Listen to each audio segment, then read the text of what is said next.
Picture this. Your phone rings at dinner, and your co-parent says, "I might have to move." Everything feels suddenly fragile. Weekend visits, the kids' Little League team, Sunday Eagles rituals, or those Yankees games you always shared. Hi, I'm Danny. Welcome to Danny's Den. Let's chat. In the next 10 minutes, I'll give you a straightforward map, the first legal steps, practical ways to protect parenting time and routines, exact phrases you can use when emotions run high, and a little music pick to help everyone breathe. A quick important note before we dive in. This episode is general information, not case-specific legal advice.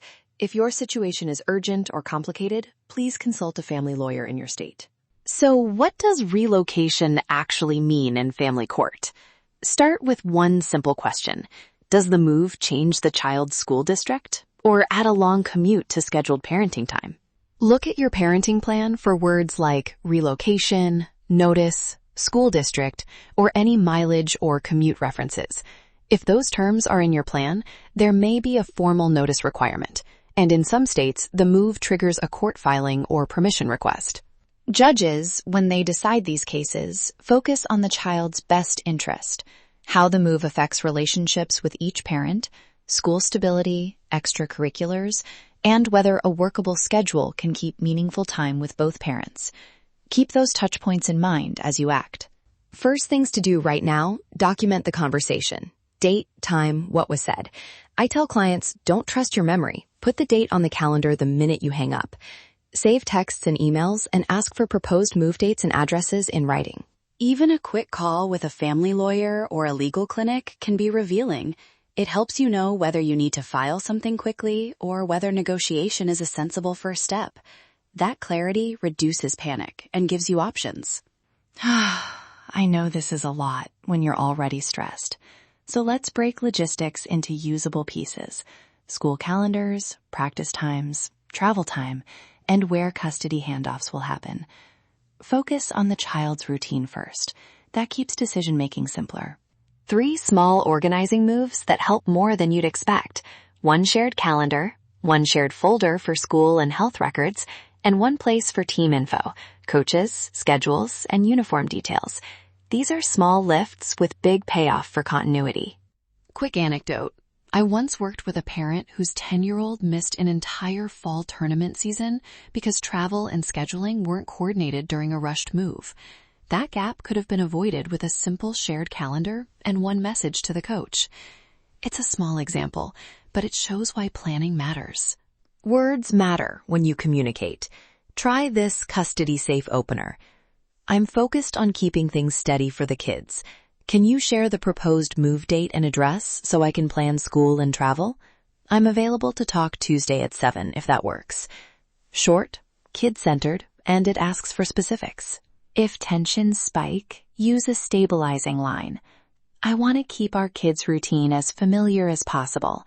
Can we draft a temporary schedule for the first 2 months after the move? It frames the conversation around the child's needs, not blame. When you negotiate, give options rather than ultimatums. For example, Option A, extended summer with travel costs shared. Option B, alternate major holidays and split school year weekends with extra virtual check-ins. Which do you prefer? Choices pull people into problem solving instead of posturing. Now, the sports and traditions piece, because for many kids, a move equals missed practices and missed rituals. Prioritize team participation. Check whether the original league allows mid-season transfers or if there are nearby teams in the new town. Coaches are usually flexible when a child's best interest is clear. Keep fandom alive with intentional rituals. If Sunday Eagles games or Yankees nights are the glue, make those rituals portable. Same snack, same jersey, a halftime FaceTime check-in.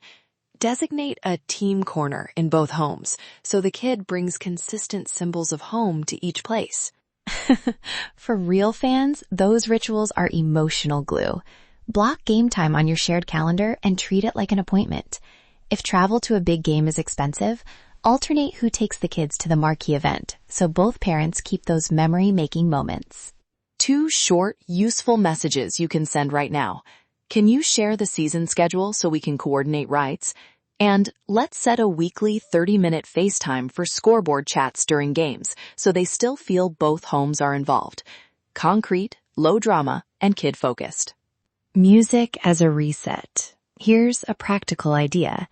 Pick a calm, warm song you play during handoffs or in the car between homes. Make it a signal. When that track plays, it means family time. It helps kids associate the song with safety and connection, no matter the distance. Recap in 5 actionable steps. Document the move conversation and ask for details in writing. Consult counsel early so you know notice or permission rules in your state. Put key events on a shared calendar. Prioritize the child's team participation and keep coach contacts and memorabilia accessible. And use short child-centered scripts that offer choices and reduce conflict. If you'd like a sample text pack to tailor to your situation, leave a comment or send me a message. And if this episode gave you a useful next step, please subscribe so we can keep talking about law, love, sports, and the music that helps families through transitions. Let's chat. Thanks for listening to Danny's Den. If you have a specific legal issue and want a free 30-minute consultation, email me at Danielle@thelegalassistancecenter.net to see if I can help. See you next week.